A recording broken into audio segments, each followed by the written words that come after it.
হচ্ছে কোনো ভূতের পা। নেলস করে সোজা ফ্ল্যাটে গেছিলাম, সন্ধে দিলাম, দিয়ে আমি তারপরে এলাম। তোমাদেরকে না দেখানো হয়নি নেলসটা, চলো তোমাদেরকে একবার দেখা, আমার জীবনের প্রথম নেলস।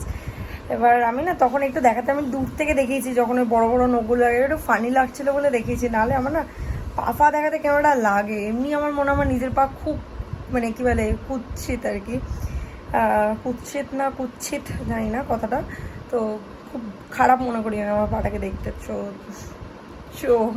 তো চলো তোমাদেরকে একবার দেখাই। এই যে পাটা ধোয়া বলে আর একটু কিউটিক্যাল অয়েলও লাগানো, তো একদম হট পিঙ্ক একটা কালার, আমি জানি না কিরকম লাগছে, আমার পাটা খুব জঘন্য, আমি এর বিষয়ে দেখাতে পারছি। আমি কি মারাত্মক কনসিয়াস হয়ে দেখাচ্ছি তোমাদেরকে পাটা, যাই হোক মানে জীবনে প্রথমবার করলাম বলে দেখালাম, নাহলে যদি প্রচুরবার করতাম তাহলে হয়তো মেনশনও করতাম না, জাস্ট বলতাম নেল এক্সটেনশন করাতে গেছি। হাতে আমি করবো না, দেখো আমার এই নোখটা জাস্ট 3-4 দিন আগে ভেঙে গেছে, মানে এরকম হয় আমার কোনো অকেশনের আগে, আর বাকি নেলসগুলো সব ঠিক আছে। এটা অনেকদিন আগে ভেঙেছিল, তো এটার যা সাইজ আছে ঠিক আছে তবুও। আর ডানাতের নেলসগুলো আমার ঠিকই আছে, জাস্ট নেল পলিশটা কালকে বিকেলবেলা বা দুপুরবেলা পরবো। আজকে সকাল থেকে সেরকমভাবে ব্লগই করতে পারিনি, এক তো সকাল থেকে টেনশন সব কিছু ঠিকঠাক হবে কি না। গেমিং রুমের বললাম যে লাইটটা খারাপ হয়ে গেছে, ওই কালকে খুলতে এলো, ওই লাইটটা তো পাওয়া যায়নি, তো ওর একটা সাবস্টিটিউট জোগাড় করা হয়েছে অন্য ব্র্যান্ডের, সেইটা নিয়ে টেনশন পাওয়া যাবে কি না, কারণ ওটা 3 ফিটের, এবার 3 ফিটের সাধারণত না টিউব বা ব্যাটন পাওয়া যায় না এলইডি, সাধারণত পাওয়া যাচ্ছে 2 ফিট না হলে 4 ফিট, এই হচ্ছে ব্যাপার। তো তারপরে আজকে আসার কথা ছিল হচ্ছে বসের লোকের যে চিমনিটা ক্লিন করবে, তারপর ইলেকট্রিশিয়ান যে কিনা দুটো জায়গার স্ট্রিপ লাইটের ফিউজ উড়ে গেছিলো, তো ওইটা ঠিক করলো, ফিউজ বা driver what ever it is, driver change করলো। তারপরে তো রান্নার মাসি স্বপ্না তো আছেই, ওরা তো এসছেই। তারপর কার্পেন্টার এসছিল, কারণ কিচেনের বেসিনের যে চারিদিকে যে সিলিকন দিয়ে এটা করা থাকে যাতে জল সিট না করতে পারে, ওই সিলিকনটা মারতে এসছিল তার কার্পেন্টার, সব একসাথে আজই এসছে। তারপরে ইলেকট্রিশিয়ান তো বললাম, হ্যাঁ তো না, আর এসছে তারপর দুটো পার্সেল এলো অ্যামাজন থেকে।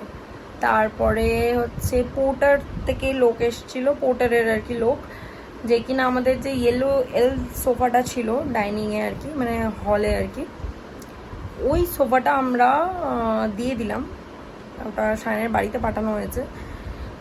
তো ওইটা যদিও লাস্ট ইয়ারই ওটাকে মানে মেকওভার করা হয়েছিল, ওটা আমাদের পুরনোই সোফা, মানে লাইক বিয়ের সময় কেনাই সোফা, মানে বিয়ের আগেই কিনেছিলাম যখন ফ্ল্যাট সাজাচ্ছিলাম আর কি, বাট ওটা সামহাউ একটা জায়গায় একটুখানি ছিঁড়ে গেছিলো, বিকজ ওটা একদম কি ফেব্রিক লেদার ফিনিশ ছিল ওটা, তো একটা জায়গায় ছিঁড়ে গেছিলো, তো ওটা ফেব্রিক চেঞ্জ করতে হয়েছিল, তো ওই জন্য লাস্ট ইয়ার ওটা ইয়েলো করলাম, তো ওটা ভালোই ছিল। তো বাট তোমাদেরকে তো বলেছিলাম যে আরেকটা, যখন আমরা হোম সেন্টার গেলাম লাস্ট বোধহয় 1.5 মাস আগে বাবা মায়ের সোফাটার জন্য কেনার জন্য, তখন আমাদের গিয়ে একটা সোফা পছন্দ হয়ে যায়, তো তখনই ডিসিশন নেই যে তাহলে সোফা নিতে পারি, বাট এটার কি করব, কারণ এটা বিক্রি করব না, বিকজ পাবো না, সেই দামটা তো পাবো না, আর এটা যথেষ্ট কস্টলি সোফাটা ছিল, প্লাস এটা ইমোশনস জড়িয়ে রয়েছে, এটা বিয়ের সময় কেনা বা আমাদের যখন আমরা ঘর সাজাচ্ছি তখন কেনা, তো ওই জন্য দিয়ে তো দিতে চাইনি মানে কাউকে, তো ওটা শায়নের বাড়িতে পাঠানো হলো। তো যাই হোক, এটা একটা ব্যাপার। তো তার সাবস্টিটিউট আমরা একটা সোফা নিয়েছি, যেটা আমরা ইচ্ছা করে ডেলিভারি নেইনি এখন অবধি, বিকজ জন্মাষ্টমীটা তোমরা জানো আমি লাস্ট ইয়ার যেভাবে করেছিলাম, এইবারও ওইভাবেই সেমভাবেই হচ্ছে, লোকজন আসবে রাত্রিবেলা খেতে, সন্ধ্যেবেলা খেতে, আর দুপুরবেলা পুজো। এবার গত বছর পুজো সেরকম লোকজন ছিল, এবার পুজো 2-1 লোকও আসবে, আমি কাউকে কিছু বারণ করি না, আমি সবাইকে বলি যে যাদের ইচ্ছা তারা আসো, দুপুরবেলা পুজো, মেইন খাওয়া দাওয়াটা রাত্রে, তো দুপুরবেলা কয়েকজন আসবে।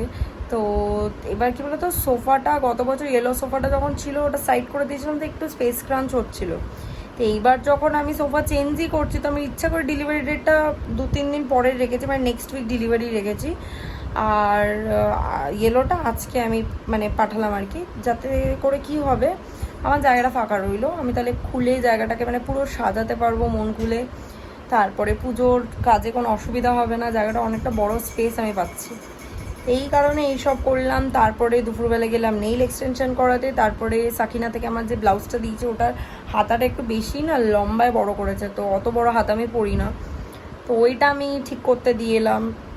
তারপর কালকে যে আইব্রো প্লাক করতে গেছিলাম সেখানে আমার জানি না কী করে কাল হলো, আমি আইব্রোটা তোমরা লাস্ট ভিডিও দেখে থাকলে দেখেছো, অত খেয়াল করেছো কিনা জানি না, বাট ওই আর কি এইখানে আমি যতটা গ্যাপ রাখে ততটা রাখিনি। কালকে এত টেনশন কাজ করছিলো মাথার মধ্যে। আজকে যখন মোটামুটি সব ফিনিশ হয়ে গেছে তারপর আমি বেরিয়ে যখন ব্লাউজটা দিতে যাই ফেরত আসার সময় আইব্রোসটাও ঠিক করে এসেছি। তো এত কাজ সকাল থেকে করেছি, ওই জন্য আমি সকাল থেকে সেরকমভাবে ব্লগই করতে পারিনি, ক্যামেরা হাতে তুলতেই পারিনি, ফোনটা হাতে।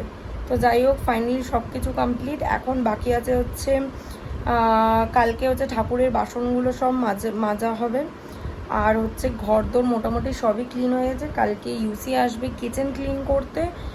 অ্যান্ড কালকে আমার মেইন যে কাজটা আমার রয়েছে আমার পার্টে, সেটা হচ্ছে সায়ন বলেছে সায়ন যতটা পারবে ও ওয়াশরুমগুলোকে ক্লিন করবে, আর বাকি যদি না পারে তো আমি করব স্নানের সময়।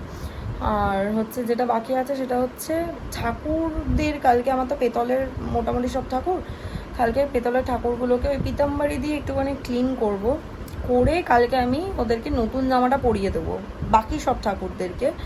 কারণ ওই দিনকার মানে জন্মাষ্টমীর দিন আমি ওই টাইমটা আর পাবো না। জন্মাষ্টমীর দিন শুধু ওই যখন ঠাকুরমশাই আসবে স্নানের পর শুধু রাধাকৃষ্ণকে সাজাবো, বাট বাকি ঠাকুরদেরকে কালকে আমি পরিষ্কার করে নতুন জামা কাপড়টা পরিয়ে দেবো। পরশু দিনই জন্মাষ্টমীতে অসুবিধা নেই। তো যাই হোক এই যে আমি সন্ধ্যেবেলা এখন এলাম, বিকজ একটু তাড়াতাড়ি এলাম আজকে সন্ধ্যে টন্ধে দিয়ে, কারণ এক তো মানে কোনো কাজ নেই আর বাড়িতে। এবার ভেবেছিলাম একবার ঠাকুরটা ক্লিন করবো, তারপরে ভাবলাম যে না থাক, আমি এঁটো খেয়েছি আর ঠাকুর ফাকুর এখন ক্লিন করার দরকার নেই, কালকেই করবো একেবারে। আর তার থেকে বড় কথা আজকে সবাই মিলে প্ল্যান হয়েছে, তোমরা সেই ভিডিওটা যদি দেখো যেখানে আমরা সব দাদা বৌদিদের সাথে আড্ডা মারতে বেরিয়েছিলাম, সেই দিনকার আমাদের প্ল্যান হয়েছে ওয়ার 2 দেখতে যাওয়ার, যেটা কিনা আজই রিলিজ হয়েছে, থার্সডে আজকে, তো আজই রিলিজ হয়েছে। তো আমরা 9:15 শোটা দেখতে যাবো, প্রিয়াতে যাবো সবাই মিলে।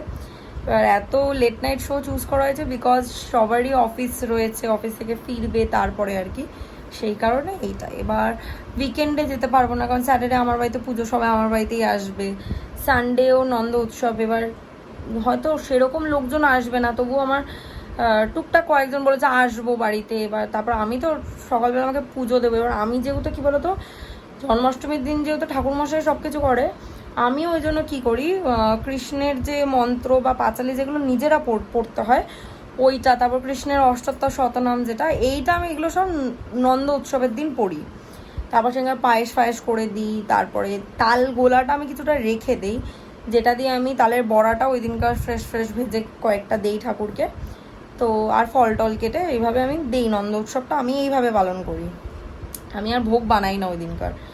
তো এইগুলো থাকবে, তো সানডে তো ওই জন্য আর করা হবে না। তারপর তো মানডে থেকে এগেন সবার অফিস, আর কয়টা মালপোয়া ভেজে দেওয়া যাবে, তালের বড়া করছে আর মালপোয়া না ভাজতে কি। আর পায়েস তো বললামই করবো, পায়েস তো সবার আগে করি, কারণ পায়েস করা মানেই ওটা ভোগের কাজ করে। কারণ কথাই বলে পায়েসে, যেহেতু পায়েস পরমান্ন, ওটা পায়েস ভাতের সমানই হয়। তো যাই হোক ওটা তো করবোই, ফার্স্টেই ওটাই বলেছি আমি ফার্স্টে, আর বলি না বলি আমি তো, তুমি তো জানো আমি করবোই।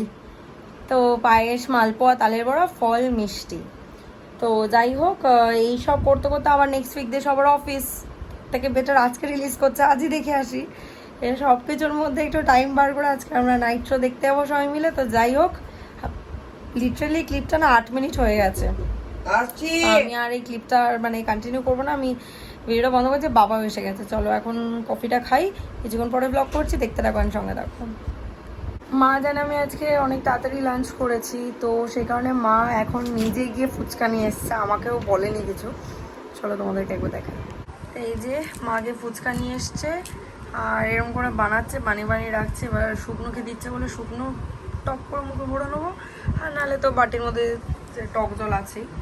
এই যে বসে বসে বানাচ্ছে। অ্যাকচুয়ালি তোমার খেতে ইচ্ছা করেছে না, সত্যি করে বলো তো? আমার এখন বিকেলে কিছু একটা মনে হয়, আমিও তাড়াতাড়ি আজকে কিছু একটা মনে হয় না, তুমি রোজই ফুচকাই বলো আমাকে। কেন জানি না, আমি আগে এত বছর খাইনি, এখন তুমি এত ফুচকা খেতে চাও।